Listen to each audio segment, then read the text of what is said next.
ভারতে অবস্থিত বাংলাদেশের কূটনৈতিক মিশনে ধারাবাহিক হামলা, ভাঙচুর ও সহিংস বিক্ষোভের ঘটনায় তীব্র নিন্দা জানিয়েছে ঢাকা। আজ সকালে ঢাকায় নিযুক্ত ভারতীয় হাই কমিশনার প্রণয় বার্মাকে পররাষ্ট্র মন্ত্রণালয় কড়া প্রতিবাদ জানায়।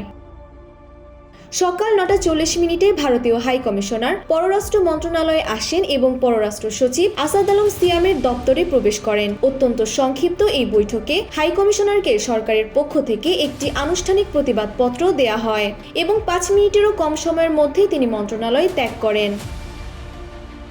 পরবর্তীতে সংবাদ বিজ্ঞপ্তিতে পররাষ্ট্র মন্ত্রণালয় জানায়, গত ২০ ডিসেম্বর নয়াদিল্লিতে বাংলাদেশ হাই কমিশন প্রাঙ্গণ এবং ২২ ডিসেম্বর শিলিগুড়িতে বাংলাদেশের ভিসা কেন্দ্রের হামলার ঘটনাকে পূর্ব পরিকল্পিত সহিংসতা হিসেবে দেখছে বাংলাদেশ। এছাড়া ভারতের বিভিন্ন স্থানে বাংলাদেশি মিশনের সামনে চলাচল বিক্ষোভকে কূটনৈতিক কর্মীদের নিরাপত্তার জন্য বড় হুমকি হিসেবে মনে করা হচ্ছে। দৃঢ় বন্ধনের আস্থায় শক্তিশালী স্টিলের আরেকটি নাম জেডএসআরএম। সরকার জানায়, এসব ঘটনা কেবল আন্তর্জাতিক আইনের লঙ্ঘন নয়, বরং পারস্পরিক শ্রদ্ধাবোধ, শান্তি ও সহনশীলতার পরিপন্থী।